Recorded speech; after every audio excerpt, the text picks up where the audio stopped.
do you get when you merge Android One with top-of-the-line specs and a breathtaking design? The Nokia 8 Sirocco. Hey guys, Ash here from C4eTech, and in today's video we take a quick look at the newest flagship from Nokia that is making waves at MWC 2018. But before we begin, we currently have a giveaway for you. Here's a card to it. I'll also leave a link in the description below. And while you're down there, go ahead, turn on notifications. It ensures that you don't miss out on any of our MWC coverage. It just takes a second, so go ahead, do that.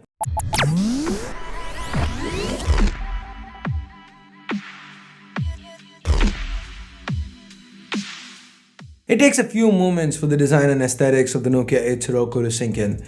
The first time we saw it, we felt like one of those outlandish renders had come to life. The entire phone is crafted out of a single block of stainless steel. Oh yeah, we did mess that part up in our last video, apologies for that. Anyway, coming back, only one other phone that I know of does this, that's the iPhone X. And wrapping around that metal frame, you have the curved glass that seems to almost melt into the metal. All of it is covered by Corning's Gorilla Glass 5. Now, it's not that Nokia is the first OEM to put curved edges on a display, far from it. But the entire design language makes this a very stunning device to look at. Anyway, moving past that, we have a gorgeous 5.5-inch Quad HD POLED display to the front. It's very sharp and looks plenty bright, and the curves to the side, well, the entire thing looks gorgeous at a glance. Now this is one of LG's panels and has similar color shift issues like the one on the Pixel 2 XL. Personally, I'd say it's not something you'd really constantly notice. I usually am very picky about color shifts and this doesn't even bother me. Like for example, right now I don't have a phone to test, and guess what I picked to use as my daily driver? The Pixel 2 XL. I'm that comfortable with it, it doesn't even bother me. But for what it's worth, the 8 Sirocco has a slight color shift when you don't look at the display directly. Now moving on to the internals, we have a Snapdragon 835 running the show.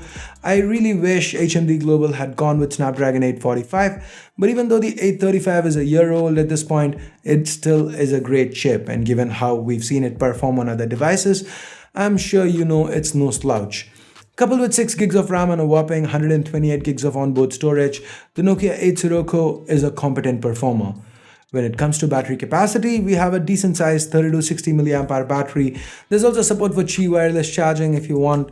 Now let's move on and take a look at cameras.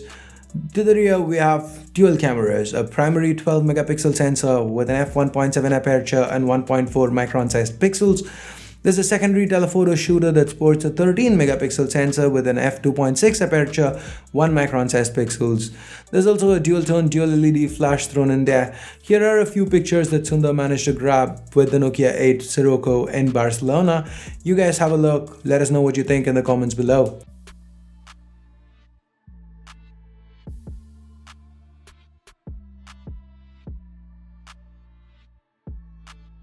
Now the selfie shooter, it's a 5 megapixel sensor, 1.4 micron sized pixels.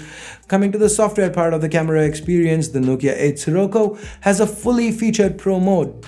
Now these toggles took me right back to my Lumia days. I love this camera interface. Another throwback, we have Zeiss optics to both the rear cameras. Now enough with the cameras, let's talk about software. Well, it runs on stock Android Oreo. But what else would you expect from an Android One device? And guys, in our roundup of the Nokia launches, I mentioned that as a confusion, and a lot of you had queries on why I had an issue with it. So let me explain. I was there at the original Android One launch. Now, Android One was supposed to offer a great Android experience for the lower powered devices.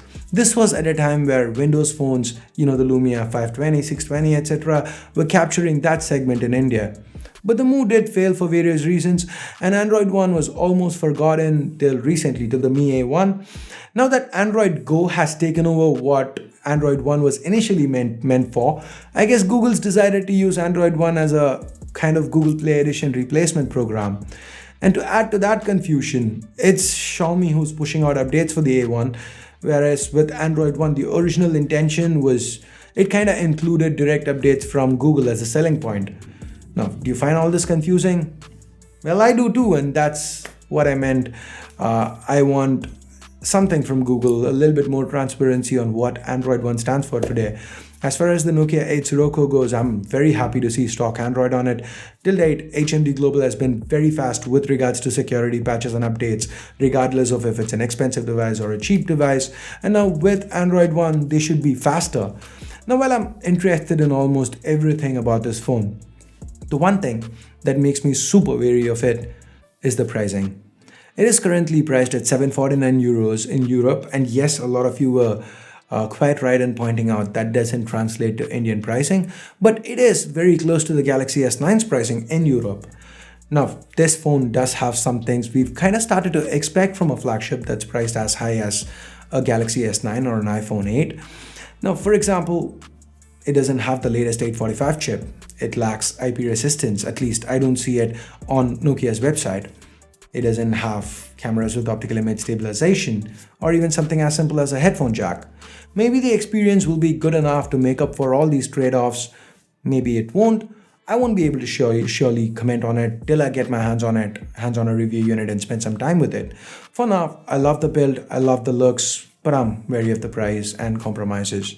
That's it, that's just me. What do you think about this phone? Do you think the compromises are worth it? Or would you rather spend a tad more and pick up a S9, S9 Plus or any other phone? Tell us all about it in the comments below. If you hated this video, you know what to do. But if you did like it, then go ahead, give it a thumbs up, share this video with anyone who says Nokia just makes boring phones. Share it now. Also subscribe to C4E Tech and click on that bell icon to become part of the C4E family. We are 1 million strong now, I know I've said it in 2 videos, but both are being shot at the same time. I don't know which one's going live first. So apologies if you're hearing it a couple of times. So that's it for now. Thanks a lot for watching. Till next time, this here is Ash. You've been watching C4E Tech, and I'm signing off for now. You guys have a great day. Bye-bye.